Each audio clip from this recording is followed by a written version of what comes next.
All right, I don't know what time it is on your clock, but I know what I'm getting ready for. It is time for the Professional CISO Podcast with David Malicoat.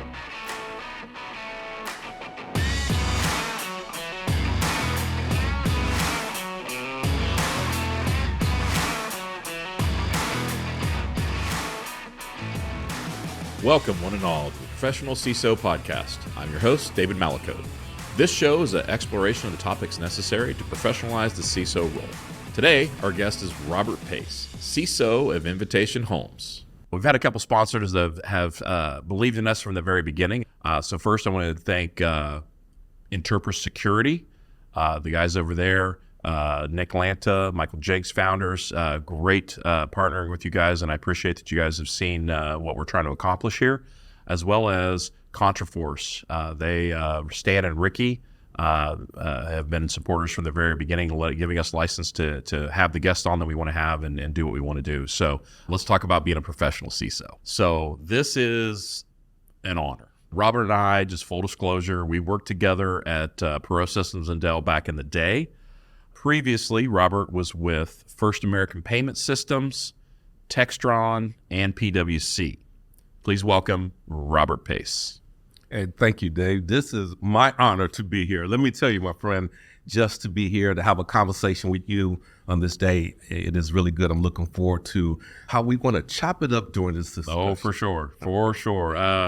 It's going to be a compliment fest. I'm just saying I have the utmost respect for this guy. I can tell everybody out there. Before we get started there, what I want to do is I want to give Robert an opportunity to give us his 1 minute, give his story arc around as a kid all the way through teenage years, college years, whatever. How did you get into tech? What were the impacts that you saw during your early life into your later life that got you into tech and cybersecurity? Oh, man, that's great. I'll put it on a jet ski for you. Born and raised in Detroit, and my high school electronics teacher, there was a vocational program in the public schools in Detroit, and they took the top 10 students and allowed them to go to boroughs, which became Unisys at that point in time. So I went to my normal high school for 3 hours and then went across town and learned how to work on the borough systems to be a field technician.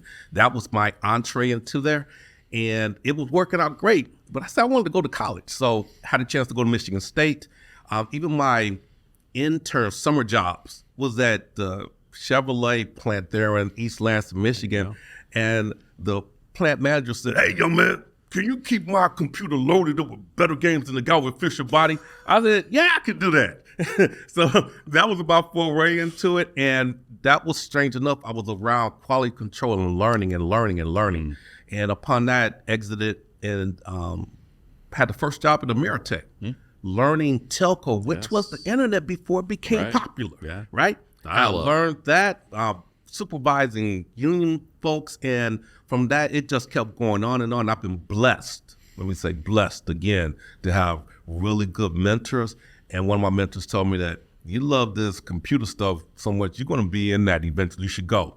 Sure enough, PwC happened, and the ball in consulting started going. And so, David, long and short, I've been around tech my whole career, and such that I was so much in tech. One of my mentors also told me while I was at Ameritech, you need to go back and get your master's degree to learn business. You need to be balanced. You just can't sit there and talk ones and zeros all the time. You have to have a balanced approach. So that is the jet ski over until I'm here now. And one of those key points was meeting you along the way. And, for sure. Man, that was good. So I want to extend that just a little bit. So we're going to take a little bit longer on the jet ski.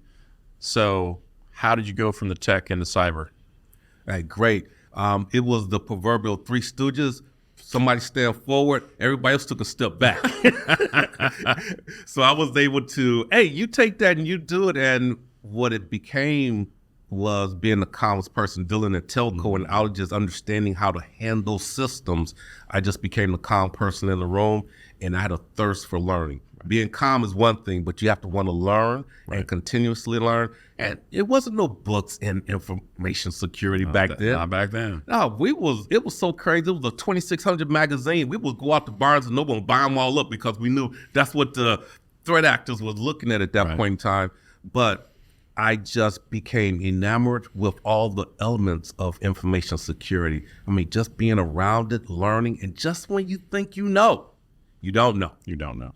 So that was my point, and I just have been refining it from the consulting, going into a defense contractor, going into retail, to credit card processing, to the current company I'm at. And each one of those points on learning also balanced it with a managerial side. So I tried to keep both in balance. And Is it mind-numbing at a time? Sure. But this is what I asked for. Okay, we'll jump off the jet ski. Now we're going to go back to story time. Okay. Which is we worked together. We worked together 20 some odd years ago. Yes. I'm going to tell my side first, and then I'm going to kick it over to you. So Robert made an impression upon me. I was a delivery leader at Perot Systems / Dell. I think it was Dell at that time, but I always like to call it Perot. It just has a little more je ne sais quoi, right?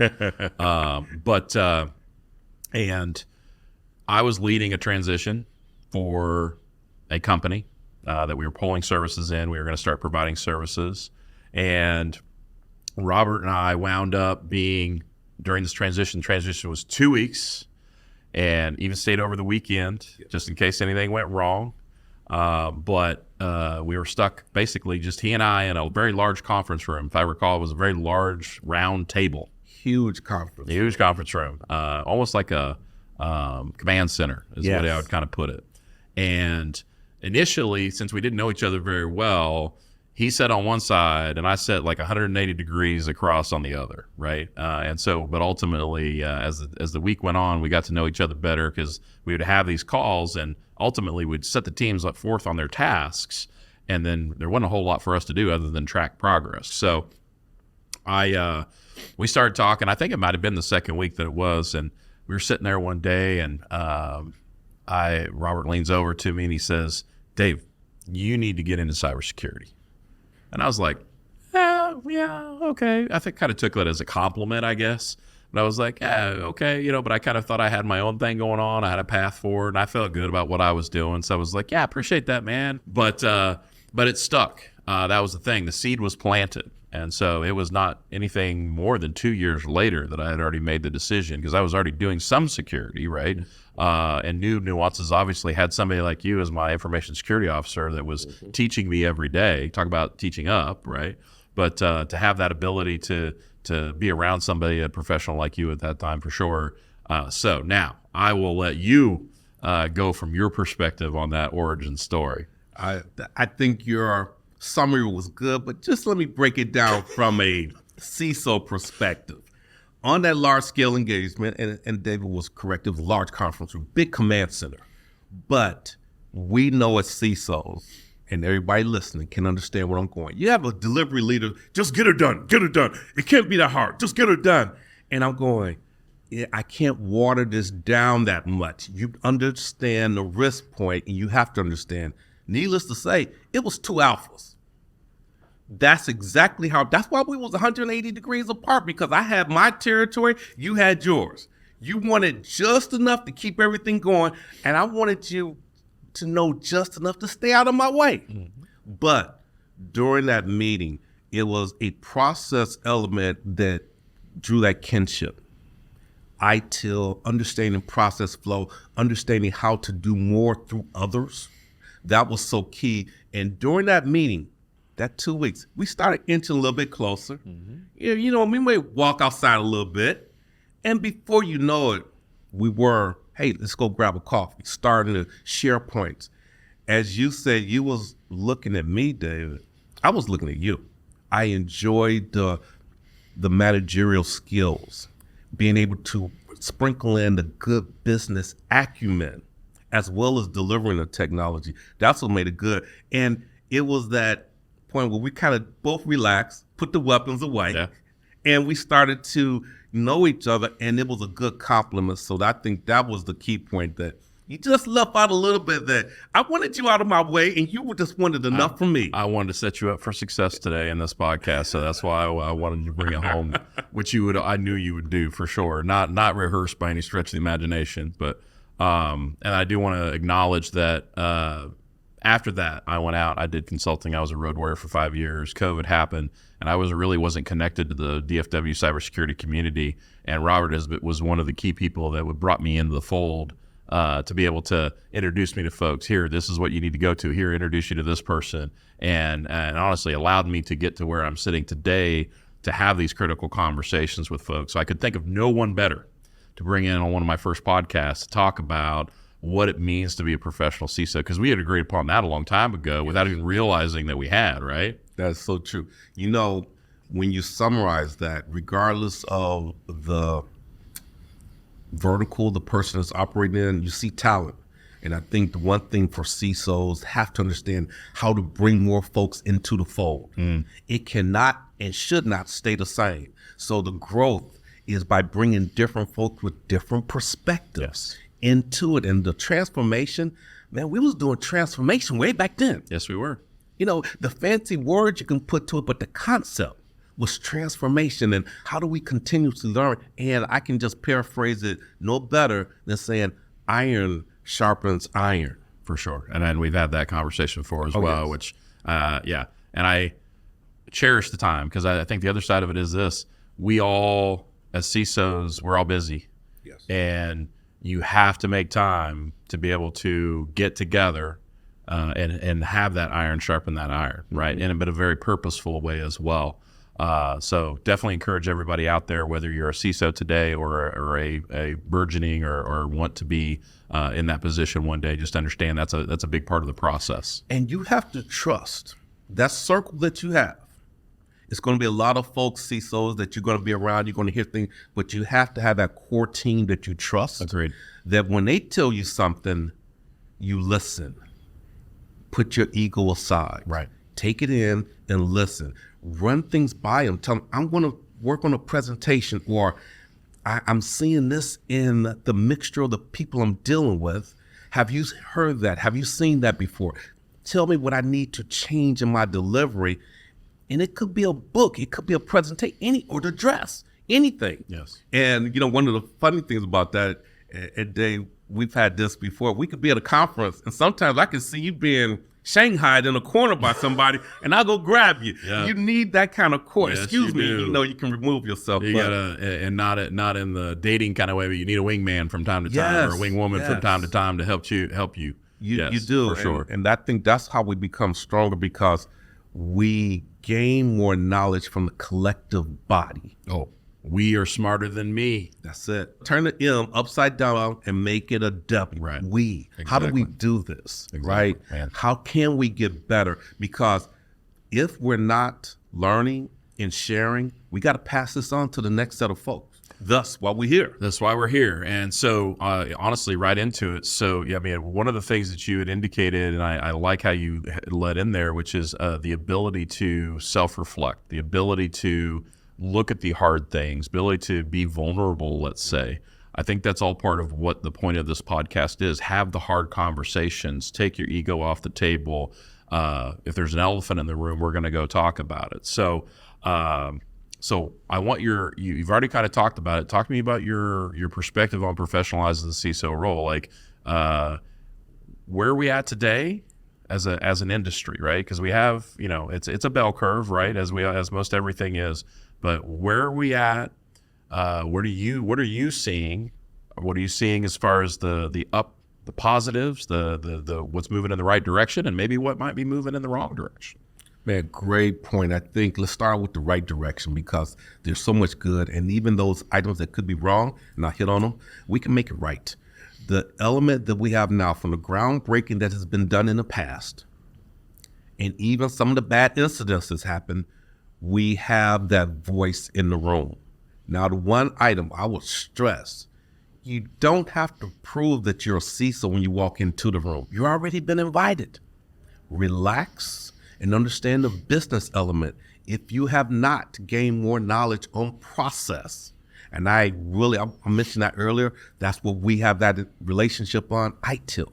If you can understand the process flow, being able to look at what you're receiving, what are you actioning on? If I can use that as a word, I can. All right. And then what are you delivering to know, is this good?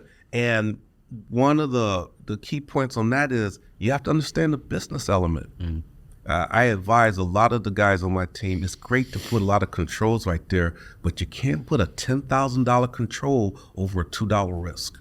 Right. It sounds great, but it's inevitably a science project. You have to slow down. Risk management. That's that element of cybersecurity. We're dealing with risk all the time. How do you balance that? How do you make sure it's just enough to address it?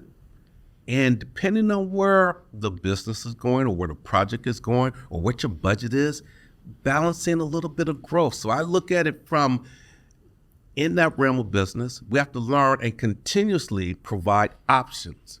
Give them a current technology or process, give them an emerging technology or process, and give them a declining technology or process. All of those got to be framed up. It has to be within your overall framework or your policy and procedures, but you're now engaging with the business. Allow that person to walk away with a sense of pride. If they can say, you gave me 3 choices, Rob. What about the middle one? Yeah, you can use that. Oh, that's good. And if it's enough, but win-win, you walk away. Now, if they pick the declining technology, you just offer a little caution. Hey, you're going to have to come back for that, but they may disclose, hey, this is a pilot project. So it makes sense. So on the declining technology front, doesn't that now become more of a risk conversation? It does. And it's a little bit of magical too. The declining does not always stay there. You, the owner of the options, you have your declining, what will fall off the table. Your current becomes your declining. Your emerging becomes the current. Then you have a new emerging there. So you're always refreshing that set of 3 that when the folks want to pick the declining one, they say, oh, yeah, I always pick the declining one. They say, oh, it changed. Yeah, that's the magic of it. You was predicated on making a pre-decision, but we can pull you back. Now, if you get to the point, especially in the times we're in now, where I just want to sign up for that risk, man, you want to make it really, really difficult on that aspect, because if there's a risk and they say, we're just going to accept the risk. Whoa, wait a minute. Let's not just do that too easily. Let's have a real discussion. And that's where, David, I think that's what we have to do. Take it up to the business level. You know what you're signing up for. Do you know what's going to be exposed? And oh, by the way, sometimes we have to do it. You got to bring in some of that FUD, the fear, uncertainty, doubt. Understood. Bring in a little scare tag if you have to. Now, I'm not going to use with caution. Use with caution. You shouldn't have to bring in the big stick all the time. They should respect you. But sometimes you may have a new person in the leadership position. You have not developed that relationship. So you have to work on that. It's the cultivation of that. But when you plant the seed that they know you're bringing in options, then you can deal with risk. You're not talking about the tech. You're not talking about the latest encryption. You're talking about what's good for the business. Here's what's happening. Can we sustain this? Is it reportable? And what's going to be the ongoing cost to maintain? Now you're sounding like a professional. Right. Yes. Today's episode is sponsored by ContraForce. When you need to get maximum productivity from your existing Microsoft security stack and other leading tools, you should be working with ContraForce. Specifically targeted at the MSP and MSSP space, ContraForce reduces security operations complexity and empowers the next generation of security response through generative security operations. And it is all possible leveraging an organization's existing security tools. The ContraForce SecOps workspace reduces complexity for the security analyst by automating time-consuming tasks across in-customer detection and response tools, empowering them with insights and frictionless access to information and remediations. The result is massive improvement in analyst efficiency and security effectiveness.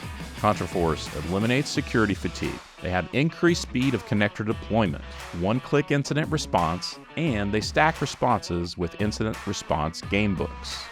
To see ContraForce in action and to learn how you can reduce your SecOps complexity and churn while leveraging your existing tools, visit www.contraforce.com. We appreciate ContraForce's support as a foundation sponsor of the Professional CISO podcast. You have spoken quite a bit about risk management. Yes. What if I am a security, let's say mid-level senior security practitioner, Yes. or a lower level leader, but I don't have a great basis in risk management? What can I do to enhance those skills? Where do I need to move into? What are good resources that I would be able to do that? Because I think we both agree risk management is a core fundamental piece of what being a professional CISO is about, right? And then obviously linking that to business risk, right? Those are key components in what we're trying to accomplish. What if I'm that practitioner? What if I'm that leader that I just don't have that core fundamentals in risk management? Where do I go? What do I do? How can I develop those skills? I think that's really good, and there are multiple paths to get there. But I'll say one that, we was there. You can't get exposure to understand the risk discussion until somebody takes you to a meeting, so you can listen. You need to be into that project management, the go no go meetings, so you can understand what is being stated on. Yeah, you're over here working on a firewall, that's great, but you need to get to that go no go meeting. It's not doing the code. It's not deploying the latest system. It's not checking this vulnerability for the CV. No, you need to be in that project meeting when they're doing a go no go decision, understand the gates and understand what's being said. That is the good learning. So number one, that practitioner, identify if you don't have a mentor, you need one, or identify, can I sit in a meeting? I just want to observe. My work is done. Make sure your work is done. But some of this is as I call it, the sweat equity.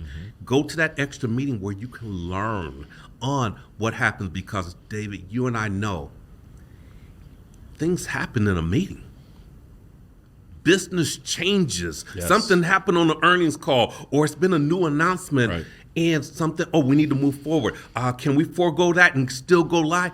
That's the risk management. You need to listen on how that's being presented by those folks senior to you. And then after the meeting, go to them and say, I noticed we said this, and my technical mind was telling us no, no, no. And you said, okay, with a conditional approval. Right. How do you understand that? And just trial and error. You just have to be around it. I think one thing that I would say in addition to that, because like 100%, is there is opportunity to understand that risk is in everything, right? Every situation that you're presented with, professionally and even personally, there's a risk component to it. That is correct. There's a risk of doing it. There's a risk of not doing it, right? And so I think just fundamentally altering your thinking, that if you're not thinking in risk terms, particularly in your professional career, that if you start with that, start it at fundamentals and say, here's any given situation, I don't care what it is, right? Where's the risk? Just ask the question, right? You should be thinking about that. Where's the risk? What risk am I seeing? What risk am I not seeing? Well, the part about seeing, that's the process element. When you're talking about that risk, being able to look at an item and understand where are the control points. Monitoring, what's the reporting, what will tell you, are you on the preventative side? Feedback. Exactly. Or it's detective. It's detective, you definitely need the feedback, because you got to have something to feed in. Right. On the preventative side, would have a basis that you've done your homework and you kind of understand. What data are we dealing with? If it's only PII, you know where you're at. Is it e-commerce? You know where you're at. Right. You got to understand that. Then you can understand the risk elements that could emerge from that. Then also, if you understand the risk, you kind of understand what threat actors could be identifying something to be taken over. Exploited. Oh, exactly. Exploited. That's much better, right? But you have to understand that process point. I think that's the key element. Once you understand the process, what are the different control points? And think, as a young practitioner, understand preventative versus detective. And then understand a key word that comes in, is it material? Materiality comes into play. So that's sweat equity. Yes, you want to get into some meetings, but you got to do a little bit of reading. Go out to ISACA. Understand what some auditors talk about. Talk to someone that's in auditing, can give you that kind of perspective, especially on the jargon. You need to understand that, because you're so used to, I'm getting ready to deploy this, we got a CV. You got to understand from their perspective. Yes, agreed. You and I are both extremely passionate about developing people. Yes. And so I want to talk a little bit about our responsibility as CISOs in developing our teams, which, I mean, everybody talks about that. So that's one layer. But also enabling those team members to become developers of teams. Yes. So we're talking second level effects here. So talk to me about that. Talk to me about what you're doing, how you're doing it, what's your vision on that? How do you do it in your teams? Like, how do we enable our teams to become enablers of their teams themselves? Man, another good point, I would say as a leader, it's your job. And I love sports. You know I love sports, Of course. right? Well, you're a Detroit guy. That's Come on, it, man. That's it. You have to understand the dynamics of your team and understand the communication. Being able to communicate, getting everybody to communicate the same way. One of the key points I've done and my mentors and my leaders along the way, I give everybody assigned reading. One of the books we read, it was the Phoenix Project. Yep. Just to make sure they could understand that story. Yep. Then when I said, hey, our job, and you know, we don't never have the largest team. No.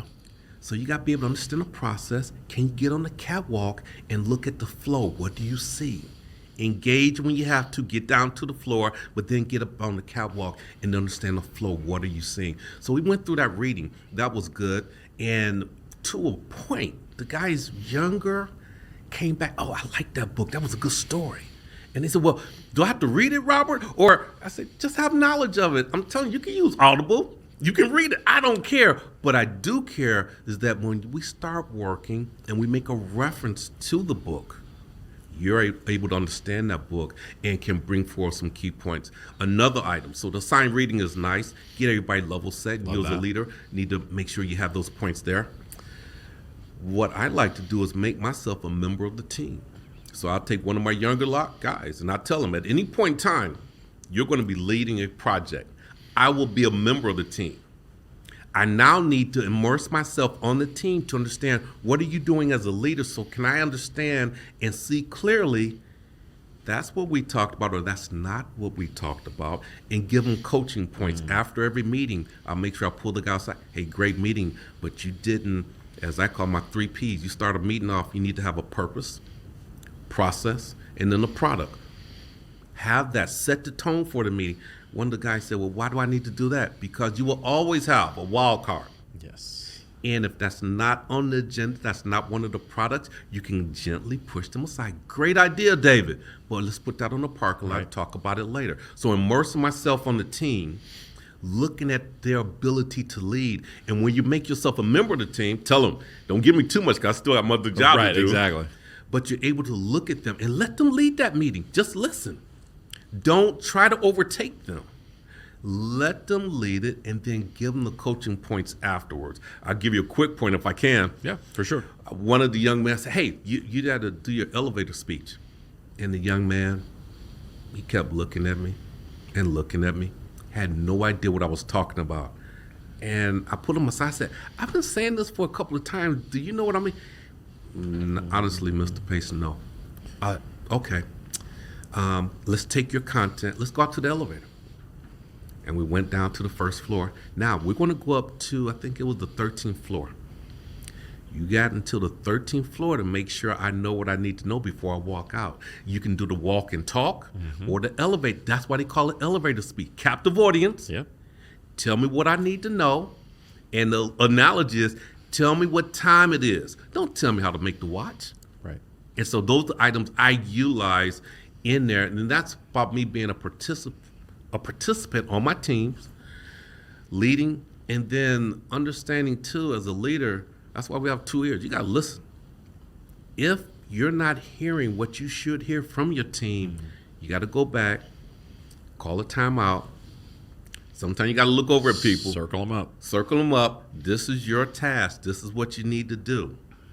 It's great to call an audible. You're going to get guys, oh, yeah, but we can change it. Wait, run the play. Run the play first. Run the play first, because we're gauging ourselves for the last 2 minutes of the game. But if you don't run the play in the first quarter, I won't understand how we're operating. Right. So that's the key point. Communication. I do use the embedding myself in the team. Let a team member get into a position where they can succeed. Lead an effort. Lead a small project, whatever. I become their consultant almost, basically. Exactly. I'm a educated and experienced ear that they can lean on. Right. But ultimately, go do your thing and just show me how you're going to do it. And man, get out of people's way and let them succeed is huge. You have to, and especially when you want people to succeed, because we are who we are by experiences. Let them fall forward, scuff the knee. Don't let them fall backwards and have a concussion. Exactly. Fall forward, scuff your knee. You'll remember that. All right. So I think one of the last things we wanted to cover was life-work balance, specifically as a CISO. So we've talked about dev, we talked about developing folks, we've talked about risk, all that good stuff.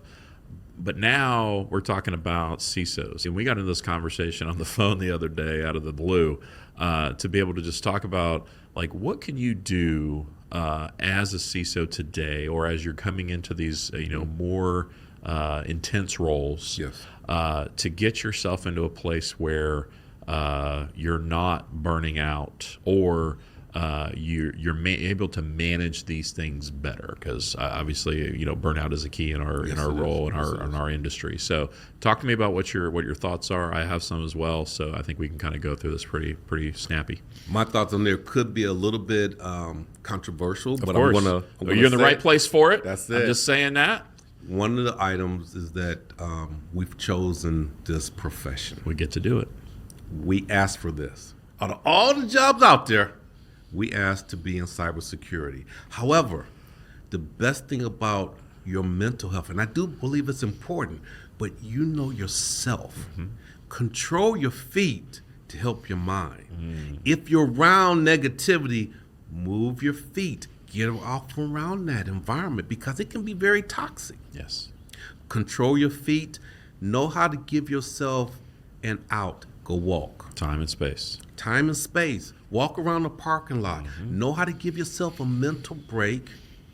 Know how to unwind before you get home. I used to have a long drive before I went home, so I had time to, if you will, relax my mind before I get home. Have a separation between home and work. Understand that, because you walk through the door home, that's your family. Right. That is the real character. The card, well, I'm dating myself, the business card has one item on there. However, when you walk in, it's how you building up your family. So not to separate that. That LinkedIn profile is not you, right? That is correct. You have to recognize that what happens at work is work. Now, cybersecurity, we're always on. We're on the wall watching, but you have to know how to regulate that. Now, if you need a week vacation, take a week. But if I'm the kind of guy that needs 2 days, I need to do myself. I need to do 2 days. Another analogy, I love them, David. Put your oxygen mask on first before you can help anybody else. But know yourself. If you need to work out, if you need to read, do the elements that's productive to you. Go to the gym, put the headphones in, where you can just isolate. And I'd go even a step further than that. So if you're struggling to find what that is, right, do some exploration. Yes. I think journaling is a very good place to do that. And I know a lot of people find that maybe a little off-putting potentially, because it's you and a blank page. But there's some value and some wisdom to be found in that blank page as you start filling it in with your journaling. And explore those areas and find out what's giving you the most time and space to help regain what you're losing from that erosion over time. I think there's part of it that's a hero situation as well, where I can do it, I can take it, right? And we talk, you can do masculinity or even just that idea, but also because there's women out there that are probably much more intense than some of us guys, for sure. But it's I can do it, I can take it, I can and it's not necessarily like that. I think when I was consulting, we used to walk around the parking lot up in Massachusetts just to get ourselves away, because it was a pretty stressful environment.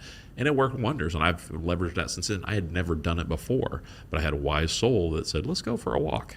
Exactly. And you can still talk about work. That's the best part, right? You can talk about something, but you're out there, you're touching grass, and you're feeling the sunshine. Gives you that time and distance away from just that immersive. That point about finding that time and space, if it's on your drive to the office, if you have that coffee shop or tea, whatever it is, when you go there, get that and then take that first sip, take that first bite of the food, relax, know what you need to do to gain that. And another point I think could be a little strange, but it's good. If you had a stressful day, look at the little notes in your journal or on the little sticky notes or whatever you had there, and look at what you was doing there. Were you making rough sketches? Figure out what happened during that. Take that back. Look at your calendar. What meeting caused that? Then, speaking of calendars, if you look at your calendar and it's back to back to back to back to back, learn how to give yourself a moment to breathe. Time block. You have to. You You time control your calendar. You control your calendar. I agree. Okay. Well, I think we covered that pretty well. Appreciate that. So I think we're kind of rolling toward the end here. Didn't want to say, well, go ahead. We What did you have got? one more on the Eisenhower Matrix. Oh, I we wanted didn't cover the Eisenhower. Let's I cover the wanna Eisenhower mention Matrix. that. I think that's good. I think we go roll that back up into how do we develop our teams into Developing teams. the team. I mentioned the part about the reading, which is great, immersing myself on the team. And then you have to take a step back for it. This year, I did not give my team an assigned reading. I said, guys, so much is happening with emails, and you need to know how to use a tool to help you. And I found the Eisenhower Matrix. I was actually at another event, and the guy mentioned, I said, man, that's great. And you started looking at it. That's what Dwight Eisenhower used during his time in the military, and even when he went into the presidency, being able to understand it. And I went in and I said, I like the idea. Hey, it's a to-do. Then it's something that, you can get rid of. You can think about it a little bit later. And then to delegate. And I thought, with us, CISOs, and all of us out there, we know we have small teams. Be careful. And I told my team this. When we're using this, it's great to delegate. But if you delegate to somebody without the skills, it's going to come back with a vengeance. Yes, it will. And hit you. So understand that's just not a paper shuffling. You need to have thought with it. But I think it's a great tool, great visuals out there. So I would advise, as CISOs, if you have not used that, I think it's a great tool. It stood the test of time. Oh, for sure. Yeah. I mean, it helped win World War II. Man, there you go. So, and I agree. I use it myself. I would recommend anybody go out there and do a research on the Eisenhower Matrix. It gives you a great framework by which you're able to manage those numerous things that come at you and that you maybe not feel like you have a lot of.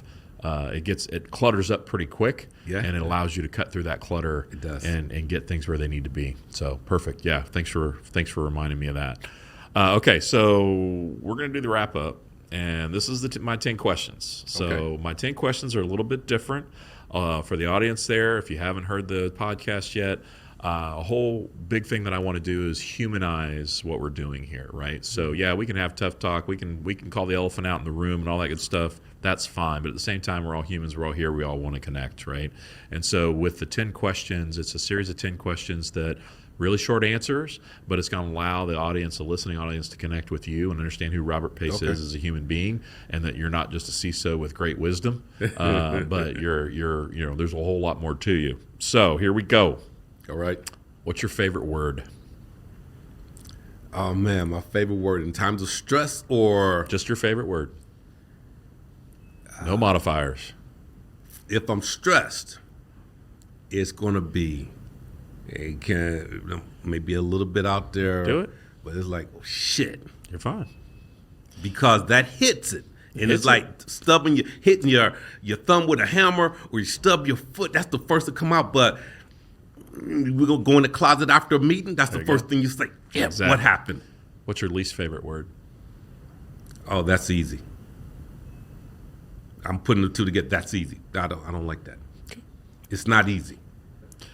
What area of your work do you find the most interesting? Oh, working with the people. People. What area of your work is the most challenging for you? Making sure you can communicate at 1,000 different levels and keep the same messaging. What sound or noise do you love? The rain. What sound or noise do you hate? A car crash. Yeah, we've been there. That screeching sound is not good. Yeah, the pause before the Yes. impact. What profession other than your own would you like to attempt? Law. Law. What profession would you not like to do? I always remind people this is not a down on anybody else. It's personal preference. Personal preference. It's not a doubt. I don't think I would want to be in deep sales. sales. Understood. No. Yeah. If heaven exists, what would you like to hear your God say when you arrive at the pearly gates? Well done, thy good and faithful servant. So in this episode, we covered a whole lot of stuff, and I knew that was coming. I would like to thank my guest, Robert Pace. I have the utmost of respect for you as a mentor, as a friend, as the guy that helped get me here. Out of same respect to you, I appreciate it. But we covered quite a bit around risk, around what it means to be a professional CISO, around how to build teams, Eisenhower Matrix, around how to get your peace of mind right, for the job that we're trying to do. And so, obviously, I think there's a whole lot of insights there. Truly appreciate what you bring to the table. And so, colleagues and friends, I renew the call. We must professionalize the role of CISO. Until next time, I wish you health, happiness, and success on your path to becoming the professional CISO. Let's do this. We're professionalizing the CISO role, so please subscribe to the Professional CISO podcast.